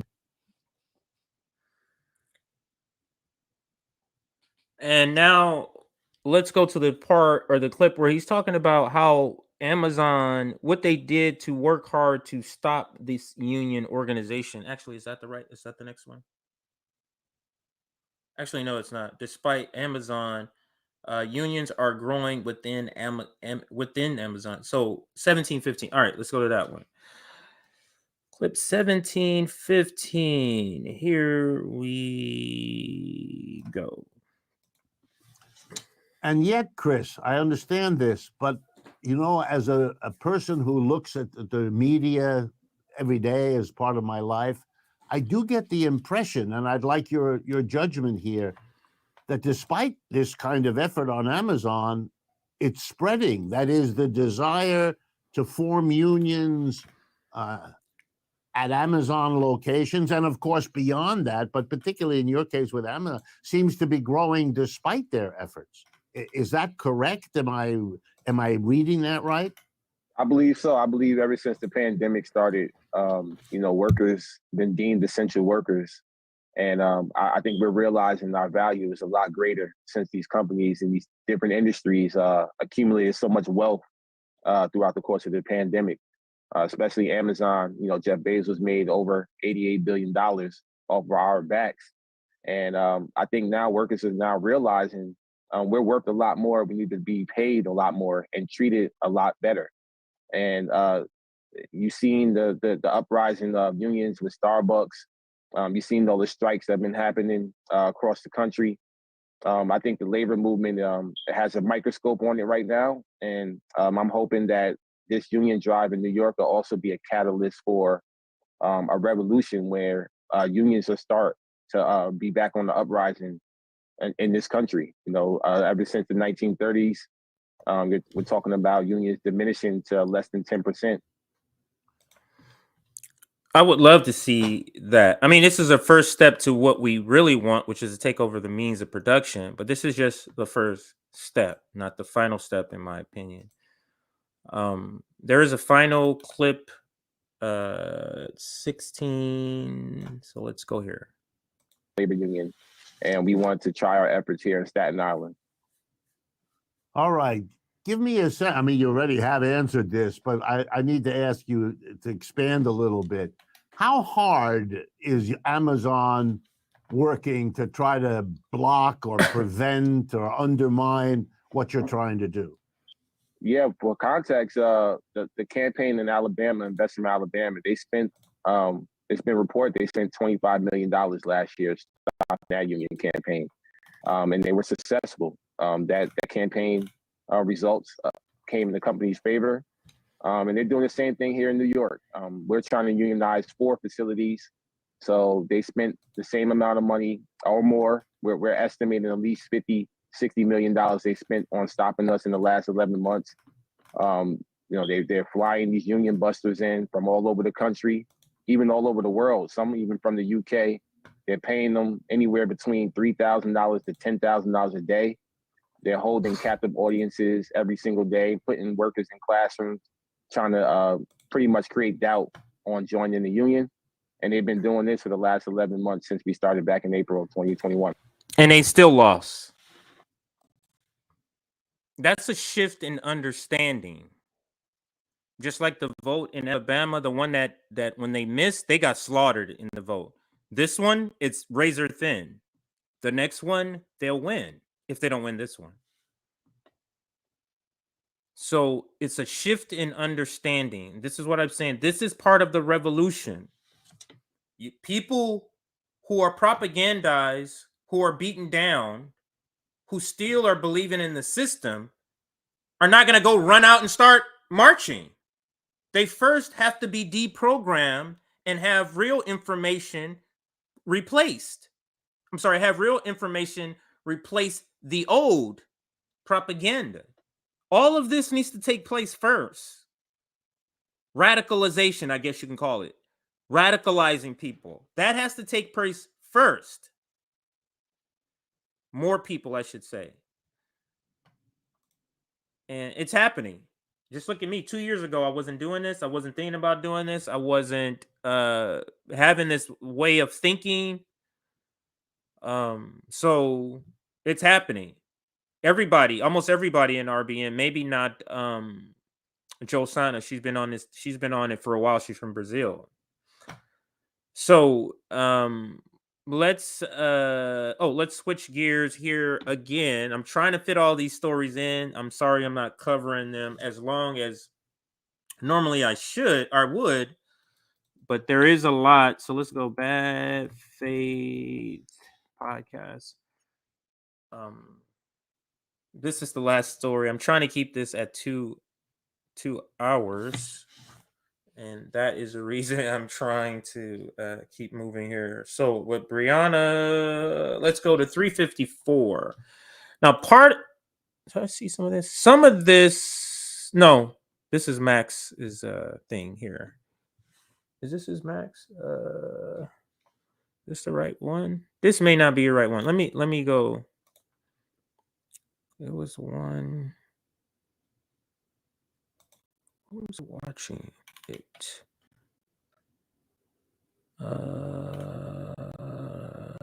Yeah, here it goes. It is one. It is a different one. It's this. It says Khanna defends Joe Biden. We lost. Khanna defends Joe Biden against AOC criticism. So yeah, it is a different video. All right, so let's fast forward. Clip. Maybe I should just bring this over here. Clip number 1 is 354. So let's go here. Actually, let's go back a little bit. Oops. Glad I did that. It's not going to achieve our goals to hand over the speakership. Oh yeah, let's go back because I actually no. Let's let her ask the question first, and then I'll rewind it back to get his answer. The progressive agenda. Why should voters believe that electing more Democrats is going to change anything? Why should voters believe that electing more Democrats is going to change anything? That's a question I also have. No, that's not a question I have. The answer is they shouldn't. That's the answer. Well, let's go. They should not. But let's listen to Khanna's answer here. You see, speaking of Medicare for All, what just happened in California, where an overwhelmingly Democratic legislature ultimately killed the state Medicare for All bill, despite the governor running on Medicare for All and everybody involved articulating a desire to have Medicare for All. 88% of Democrats and 50% of Republicans, overwhelming majorities of Americans support Medicare for All, but you can't get hardly 50% of Democrats in the House to back these Medicare for All bills. So why will electing more Democrats make a difference? Well, first of all, because we've come a long way since when Sanders first ran in 2016. I mean, you got over half the House Democratic caucus on that. And at the very least, even if we don't go for Medicare for All, which I 100% support, I'm on the bill. I don't believe in diluting the Sanders bill, but at least we can start extending it, have dental, have vision, have hearing. We got close. Move Medicare to 60 to 55. We're making progress. And there are a lot of other issues. Look, the House passed a lot of these policies. The House passed $15 minimum wage. The House passed bold green energy. The House passed. The problem is the House passing shit doesn't mean nothing if the Senate and the president doesn't sign it. But he's going to answer that. Let's listen. Child care. The House passed universal preschool. We have a problem in the Senate. You don't think that if we had a few more Democratic senators, that would make a difference? Because that's really been where the block is. I don't. Representative, have you heard of this theory of the rotating villain? I have. Okay. Do you subscribe to it? Do you subscribe to the idea that it's more than just Manchin and Sinema that are holdouts? And if for something, so he says the House did all these things. This is the play. It's you guys virtue signal what the Democrat Party really is going to do. We're obviously going to stop it here in the Senate, but we need you to do that so people think we're really trying. And he's part of that. All we need is a couple of more senators, really? And then BJG says, oh, hold on. Have you ever heard of the rotating villain? Because if it's not these two, it would just be somebody else. And let's see what he says to that.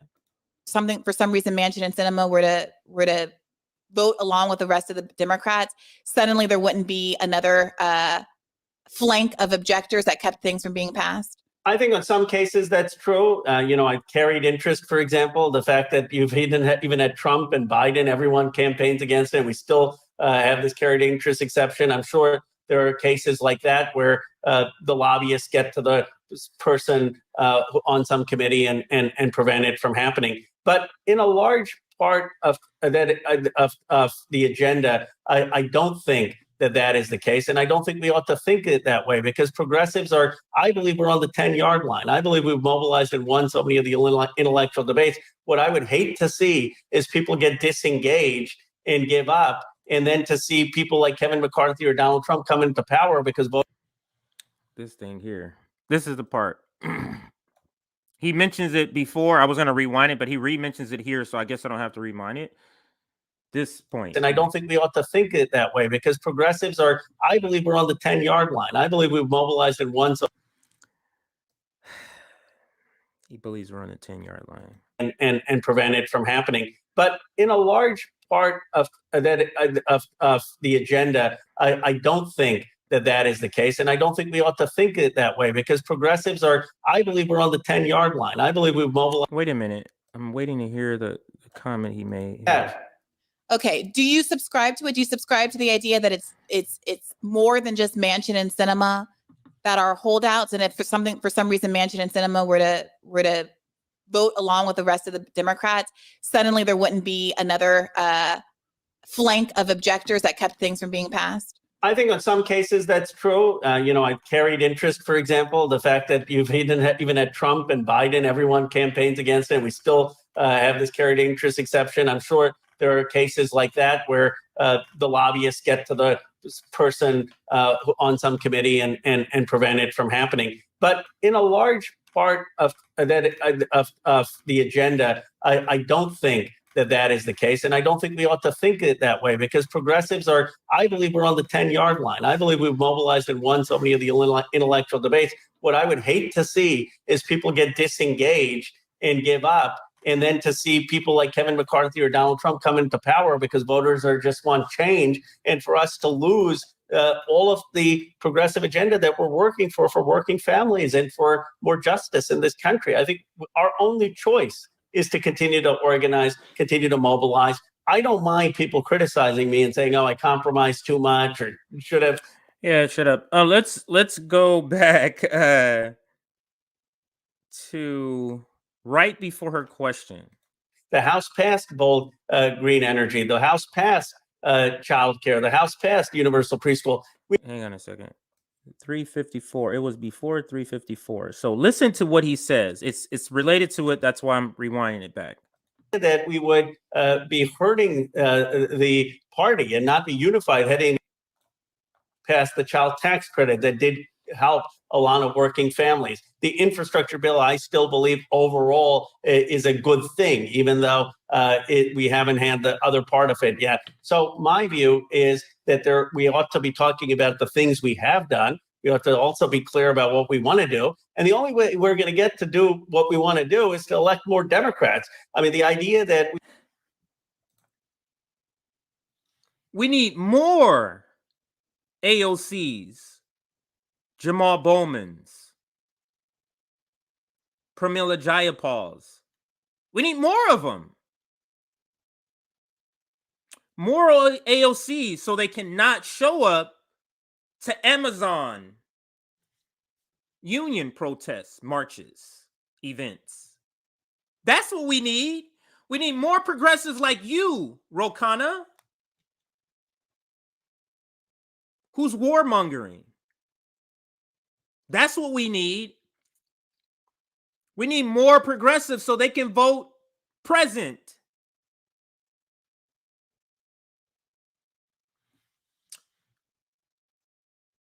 It is completely ridiculous. Completely ridiculous. Let's listen some more. That we would be hurting the party and not be unified heading into the midterms. And obviously, hurting the party. Fuck the party, man. Respect people's right to dissent, but that's not going to achieve our goals to hand over the speakership to Kevin McCarthy. Handing over the speakership to Nancy Pelosi is also not going to achieve our goals. I bet you have a response to that. What is that response, Khanna? Or to see Donald Trump return in 2024. I guess I just don't see how that helps the progressive agenda. How does Joe Biden help the progressive agenda? How? He's funding police more. He's instigated another war and is talking about World War III, a nuclear war, sanctioning Russia.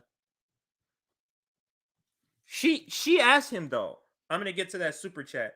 She does ask him. Let me see where the time code is. She does ask him, what progressive policies have Biden adopted? Since you're saying Biden is great, because he says that. So let's go to 9:15 in this interview. If you haven't watched it, that's what the reference is talking about. But let's go here. What are the large parts of the progressive agenda that Biden has adopted as his own?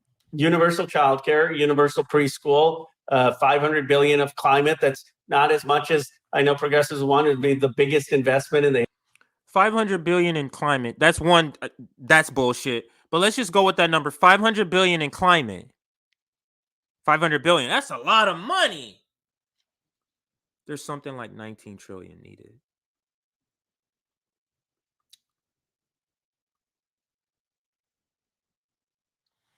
$500 billion. It's so unserious. In the history of this country in climate, the fact the Medicare expansion to dental, vision, and hearing, Biden was for that. So policies that were enacted in the short term during the pandemic, which have elapsed, a climate policy with spending levels that got Joe Biden rated an F or F minus by the Sunrise Movement during the campaign. These are what we're characterizing as Joe Biden adopting large parts. The Overton window moving to the right. That is what BJG is pointing out here. What items would you consider Joe Biden doing progressive? And you proceed to list temporary shit or shit that's just already expired.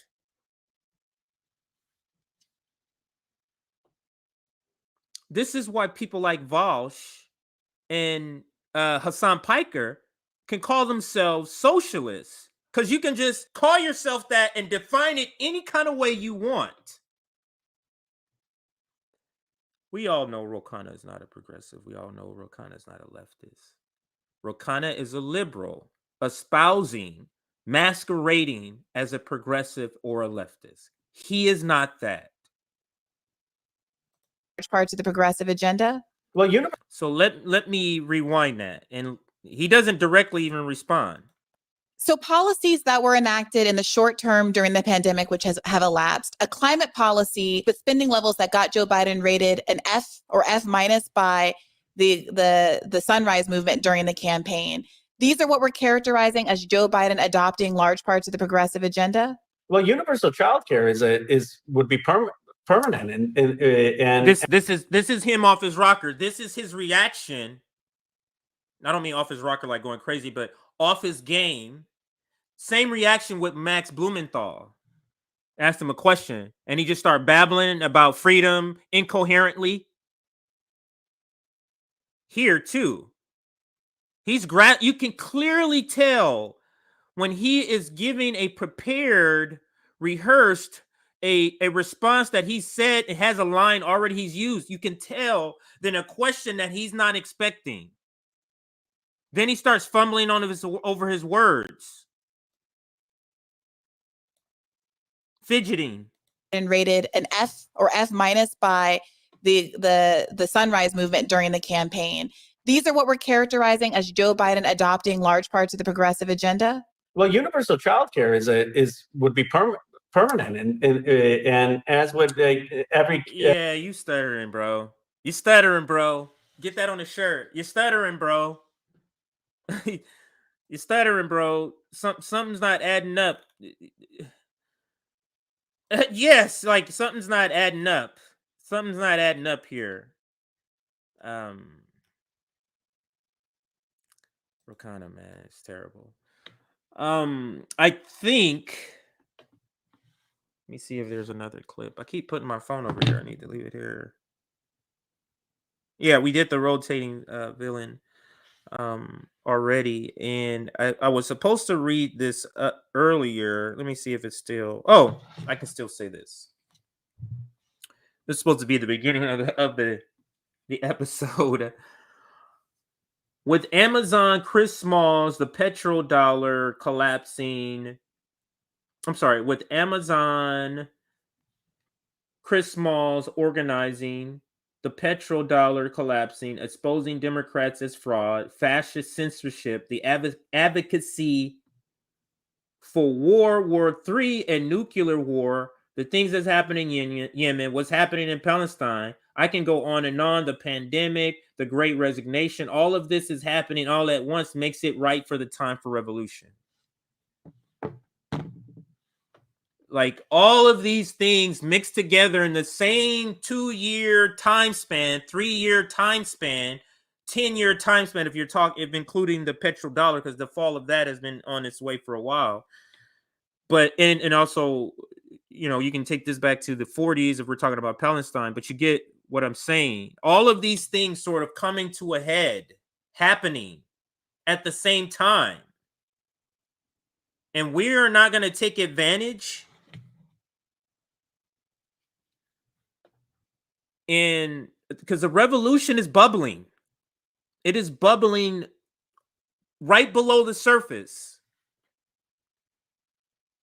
for something big to happen.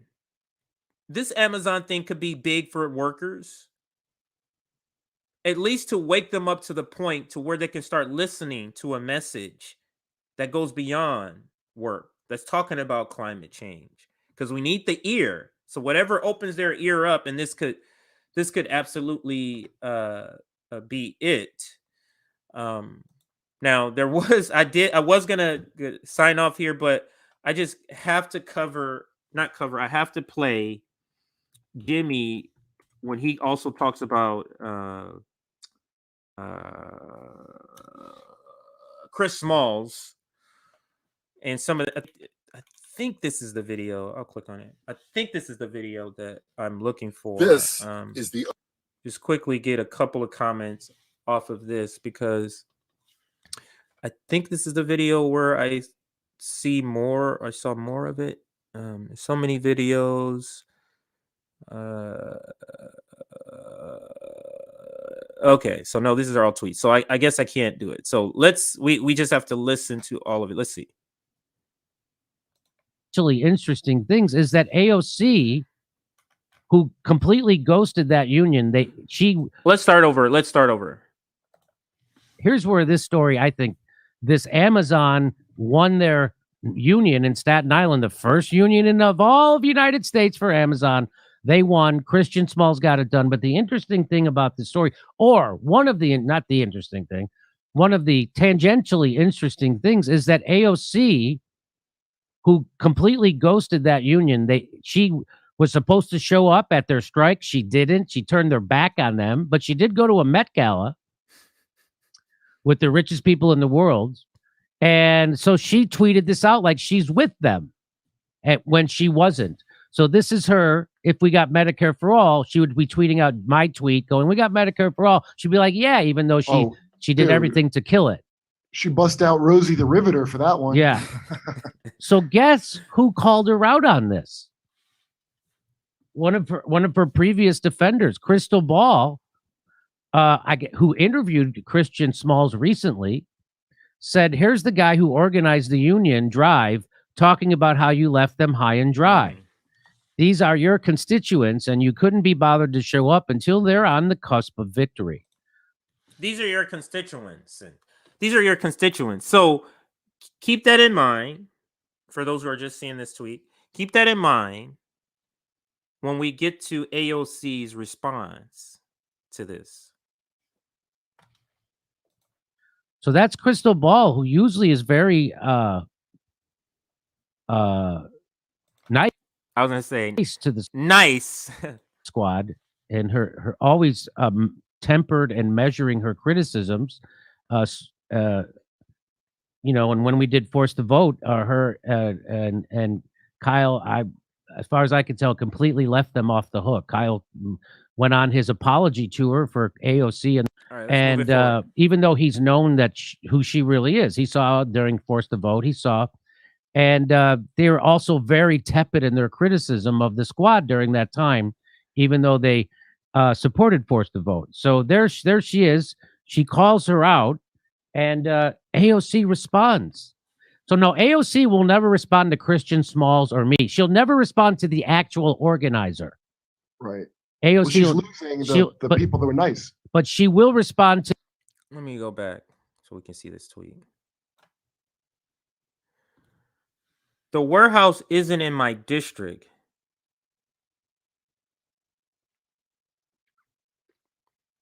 That is such a Democratic response. And it's absolutely not a leftist response. Because a leftist cares about people in every district. So a leftist would go, absolutely, I will still help, even if it's not in my district. But we all know, and you know, and Chris pointed this out, and I can't remember if it's here or maybe I'll have to look up the tweet. He actually quote tweeted or tweeted at her, AOC, and said, no, you very well know that the people who work there live in your district. I know them personally. Says that to her. So let's listen some more. Nice. But she will respond to the people who she thinks she can intimidate in the media, which she thought she could because Crystal has been so toothless before. But right? look at how That's what I would. My question to people like Crystal and all those people on Katie Halper's show that day was, what is our mechanism for holding the progressives accountable when they don't use their leverage? What's our mechanism? Nobody ever said to do anything.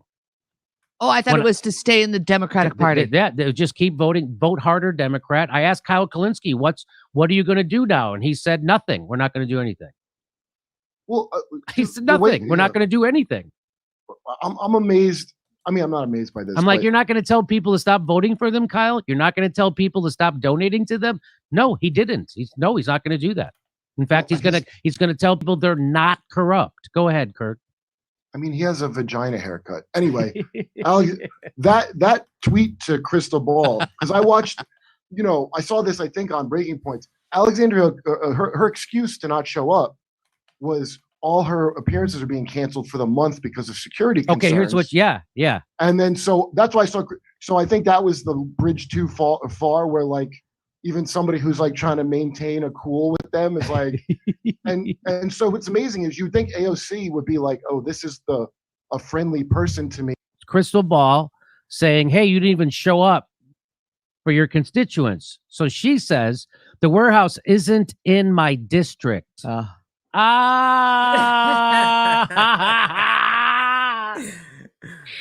And maybe you should look at a map before claiming so.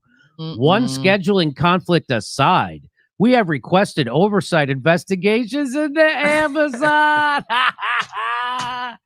So now we've requested oversight investigations into Amazon. Oversight investigations by whom? The people who are paid off by Amazon? Is that who you're talking about, AOC? Who exactly would investigate these people? Who did you report this to? Completely unserious. You've been called out, caught for your spineless bullshit and making liberal Democratic style strategy talking points or responses. Now Crystal Ball gets to take the bullshit from AOC, not Jimmy Dore, but now it's Crystal Ball has to take that fucking line of bullshit. They said no, and it was super embarrassing. So maybe think about that. Crystal Ball comes back at her. Crystal Ball says, you have people who work at a warehouse in your district. And if you want to argue with anyone, I'd take it up with Shut Down Amazon, who just won and said that you abandoned him. That's Chris Smalls, I guess. I guess that's his Twitter handle. Of course she's not going to take it up with him, just like she didn't take it up with me over Force the Votes. You get who she is. Ask your boyfriend, Kyle, if he goes into that. That's not what I'm here for. Let's move on. He says, shake my head, AOC. Here is Chris's response to AOC. Here's Chris's response. So I did have it right. So all of this video was to show this tweet here. See, that's terrible. Workers from your district. Hang on, let's go back a little more. Here's Christian Smalls. He actually responds to AOC. He says, shake my head, AOC. That's terrible. Workers from your district definitely commute to Staten Island. I know them personally. Maybe you should do your due diligence. Nicely said. Called him out. You think she responded to that? If she has, let me know. I doubt it. Boy, but I can cut it there. Because that was the part that I was looking for on there. But all of this episode kind of has the theme of we pointing out Rokana's bullshit. We're pointing out while pointing out Rokana's bullshit about the Democrats' bullshit. You got Chris Small's Amazon, second biggest company being unionized. I'm sorry, what was the other story here? Oh, then we had Chris Smalls talking to Richard Wolff. Then you have Chris Hedges saying that AOC is irrelevant, basically, not pay attention to her. It just feels different. It feels like this is just not another time, not another election cycle, just not another campaign, not another midterm year. It feels different. And it's our job to push harder during this time so that we can take advantage of this time. I am kind of rambling on. I'm trying to mesh a few things in my head together. So I think we're going to call it here. Let me see what case study says.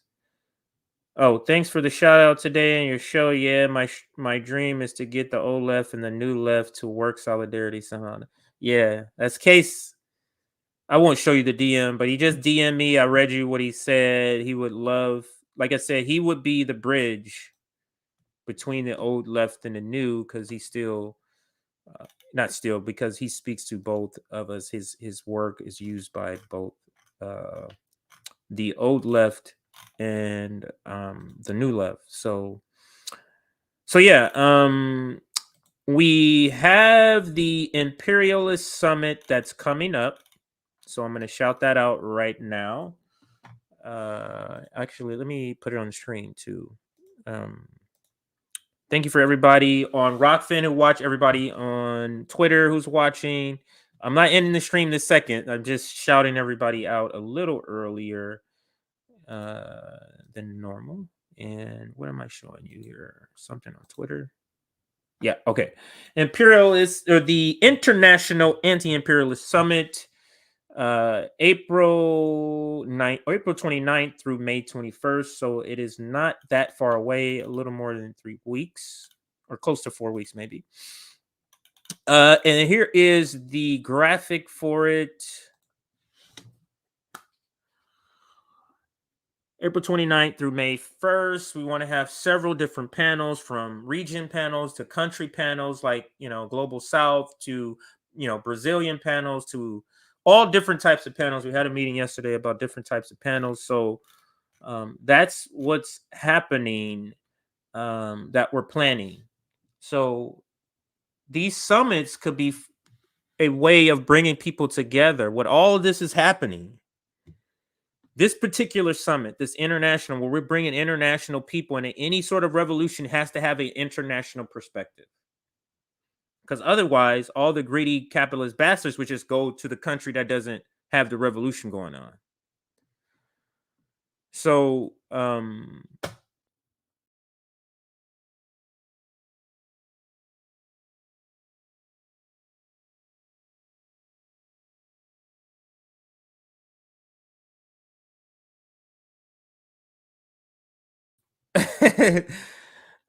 sorry, the thing came unplugged out of the socket.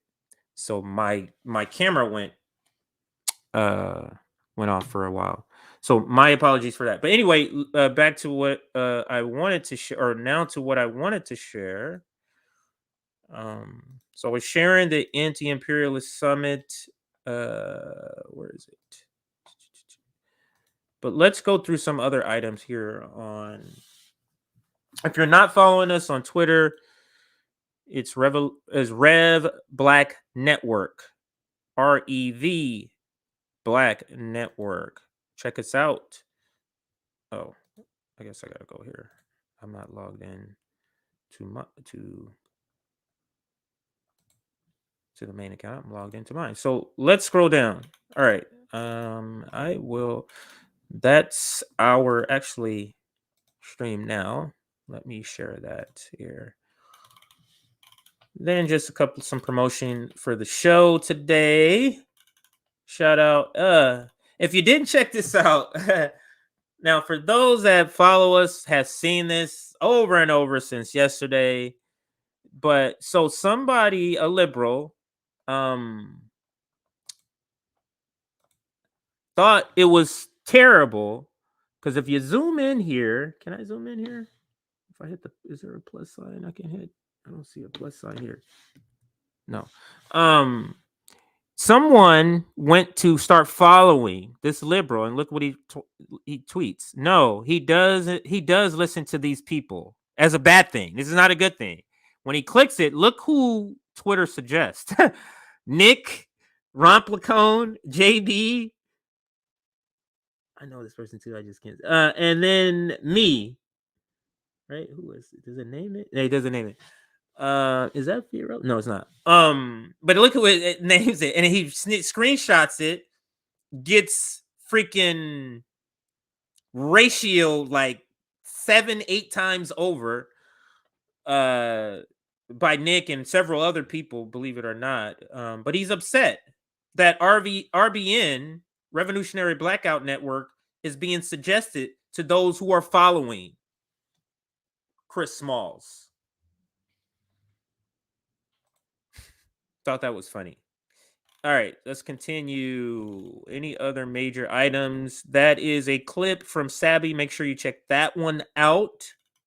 Great clips from Sabby. That's a clip from Nomiki Kuntz video. So let's get through these clips. Then we have this one. This is a good clip here. Let me play this before we end here, because this clip talks about, let me read the caption. It says, objective analysis of Joe Biden. Biden increased immigration budget by $312 million. Biden increased police funding by $87 million. Biden increased Trump military budget by $30 billion. Stats are stat. Biden is worse. Let's listen to Chuck say it with his own words. Wow, that already has 3,000. We had thousands of liberals right here in D.C. saying no buzz. I'm going to start over. Don't worry. But this is the third party summit where he makes this statement. Well, I want to piggyback for a second on Zoya's objective analysis point, because I think it's really important. And I was pumping my fist last session when Zoya was speaking about this revolutionary solidarity. I was quietly doing that back here. And some of that objective analysis is that I cover protests in the street, particularly in D.C. And 9 days after Trump was elected, we had thousands of liberals right here in D.C. saying no Muslim ban, fighting his immigration policies by the thousands. Well, you know what? Joe Biden kept those immigration policies not only in place, not only Stephen Miller's Title 42 in place and deporting Haitians and other undocumented people by the thousands, but upped the immigration budget by $312 million. Not only did Joe Biden, after the greatest uprising, civil rights uprising in decades, if not ever, in the post-George Floyd era, not only did he say fund the police, fund the police, fund the police, but he did so by the tune of $87 million. Not only did he increase Trump's military budget, co-sign it, he increased it by about $30 billion, and that was before Ukraine. So when we have an objective analysis, and we looked at math, not speeches, not rhetoric, not Uncle Joe, then there's an actual statistical basis to what we're talking about. And if you're going to disagree with that, then you need to come with some math to disagree with that. To your point about the third party candidates, it even goes further than that. If you watch the 2020 primaries, if there was a fringe candidate who dared to say something outside the box, like there was one time Marianne Williamson talked about the regime change efforts in Latin America. And in about a second, the moderator just turned the camera away put on music and wrapped it up like, Ms. Williamson, you're not supposed to say that in front of all these millions of people. So if you know that you're going to get cut off as a Democrat sort of outside candidate, what do you think that says about third party candidates? I want that is a great point made by Chuck, but just pointing out by the numbers, like this is not conjecture. This is not, I'm making something up. It's by the numbers. Joe Biden is worse. It's not an endorsement for Donald Trump because he's terrible too. I'm going to end with another video, I guess. Let me see which one I want to play here. Let's play this one with Nick. And let's play this Nick video as a sign off for today. So again, thank you for watching. This will be the last video. Then the stream will be cut. I will not be coming back after the video. Great video by Nick, though. Later tonight, we'll let you know if the Nick and CJ show will be going on. Like I said, Nick has been feeling under the weather, so not sure that's going to happen. But if it doesn't, I'll be back here tomorrow, same time, covering some more stories. There's a lot going on. Thank you for all the comments. Thank you for all the super chats. Is that everything? I believe that's everything. So let's get to the clip, and I will see everyone either tonight or tomorrow. I said it before my show. I didn't bear repeating. Fuck your unity. I want solidarity. Now, if you're okay with the squad funding the police more, that means you are not standing in solidarity with our community. That means you are demanding us to unify with people who don't have our best interests at heart. How are you any different than the white martyr that MLK has been warning us about? You are the white martyr MLK warned about. Geoff, Vosh, Humanist Report, TYT, all these people who had anything negative to say about this march. You are the white martyr that MLK warned us about. And yes, I'm calling you out because I see this class divide on the left. These are people, and I notice this. These are the people who are super obsessed with theory. You see these people? Oh, you read this theory? You read this book, man? I didn't become a leftist through theory. I became a leftist because I live this shit. And there are people who they are so busy theorizing, they're like, oh, you gotta look at this theory, you gotta read what this person said, man. You gotta talk, you see what this person said? You gotta compare that to the other theory. Because it's just a game to them. It's just a book, it's just theories to them. Because at the end of the day, they'd be fine. At the end of the day, these people will be okay. So it's all about just theory for them. So they can't possibly wrap their mind around people like us, people who will actually die if these progressive policies don't get implemented, why we are so upset at these politicians. So it's really just a class analysis that so many people on the left is not even acknowledging. They just say this is drama. Oh, there's left infighting, there's a lot of drama. No, it's not. And I never thought about this. The left drama is literally the people who are loyal to the politicians who are mad at us for calling the politicians out. That's it.